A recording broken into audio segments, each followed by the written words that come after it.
बड'फा गेजेरथियारि सोलायनाय मावथांखि बायदियै 13 बोसोर बैसो सिंनि जोलुर बादायलायनाया दिनै जोबनानै थांबाय। उदालगुरि जिल्ला दुलाराय बर' फरायसा आफादनि बानजायनायाव 13 बोसोर बैसो सिंनि 14थि जोलुर बादायलायनाया उदालगुरि दखरा दुलाराय बर' फरायसा आफादनि सिङाव थानाय सनाय भेरगाव गामियाव जोबथा बादायलायनाया दिनै जोबनानै थांबाय।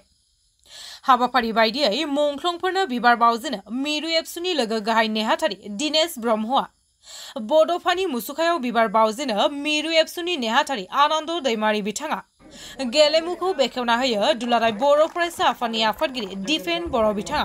उदालगुरि जिल्ला दुलाराय बर' फरायसा आफादा 13 बोसोर बैसो सिंनि जोलुर बादायनाय थांनाय 14 बोसोर सिगांनिफ्राय जों होबाय थादों। देग्लाय 14थि जोंनि फुटबल बे बादायलायनाया दिनै फाइनाल सनाय भेरगावनि नैबे गेलेग्रा फोथाराव जादों। जुलाइ दाननि 15 अक्ट'आव जों थांखि खानाय बायदियै मोननै जनावहाय 15 अक्ट'निफ्राय जागायनानै जादोंमोन। फारियै टंला जन मोनसे टंला माने हाई सेकेन्डारि स्कुलनि गेलेग्रा फोथार आरो नैबे सनाय भेरगाव बे गेलेग्रा फोथाराव दा दिनै जोङो देग्लायनि जिथु 14थि आन्डार 13 फुटबल टुर्नामेन्ट 2024 उदालगुरि जिल्ला दुलाराय बर' फरायसा आफादनि बे जोबथा जिथु गेलेनाय बादायलायनाय बेखौ खुंनो मोननानै जों खोब गोजोननाय मोनदों।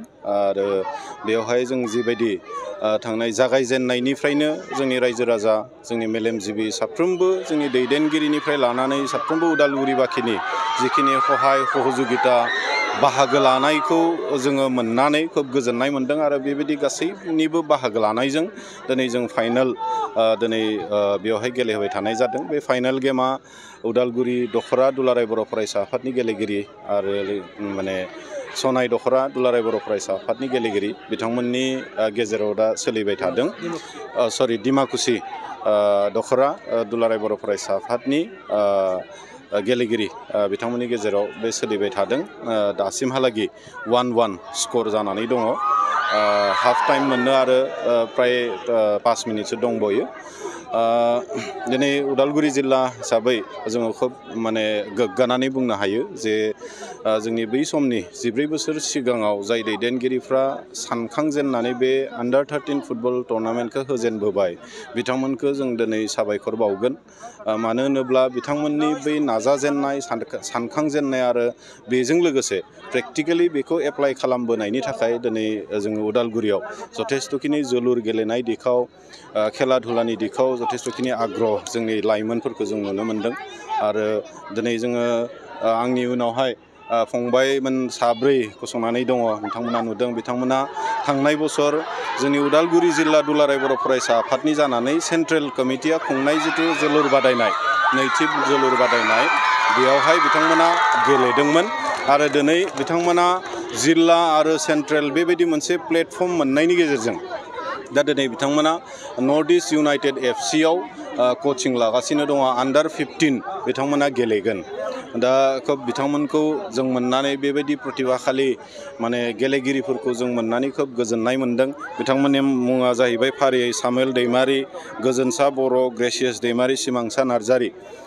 बिथांमोना फैबाय थानाय समाव इउनाइटेड नर्थ इस्ट इउनाइटेड एफसिनि जानानै आन्डार 15 टुर्नामेन्ट बिथांमोना गेलेगोन। दा बेबायदि गोबां जोंनि गेजेराव गेलेगिरिफोर दङ प्रतिभाशाली गावनि जिथु इनबर्न टेलेन्टफोरखौ दिन्थिफुंनो मालाबा खाबु मोनाखै। बेबायदि माखासे माने थासारिफोरखौ नुनानै दुलाराय बर' फरायसा आफादा दिनै जोंनि साफ्रोमबो लाइमोनफोरनो मोनफा मोनफा खाबु होनायनि थांखिजों दिनै दुलाराय बर' फरायसा आफादा बे जोलुर गेलेनाय बादायलायनायखौ होदों। थांनाय समफोराव जों जिल्ला पर्यायसिमल' लादोंमोन।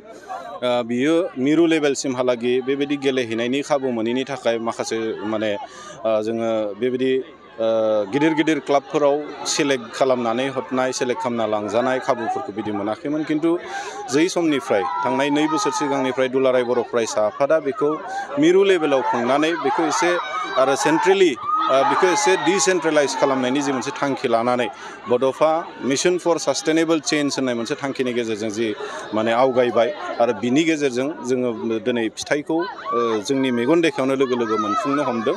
आरो फैबाय थानाय समावबो बेबायदि गेलेगिरिफोर ओंखारगोन। देग्लाय गोबांखिनि माने जोङो आरोबाव थांनाय समफोरनिख्रुइ एसे जोंनि गेलेगिरिफोरनि गेलेनाय स्किलफोरखौ जथेस्थ'खिनि उन्नत जों नुबावदों। आरो बेबायदि गेलेगिरिफ्रा जोंनि गेजेराव ओंखारबाय थागोन आरो बिनि गेजेरजों जोंनि बर' हारिखौ गेरेमसा हारि दानायनि जिथु बड'फानि सिमां बे सिमांखौ मोनफा मोनफायै जाफुंसार होलांनो हागोन बेखौ जों आसा खालामो।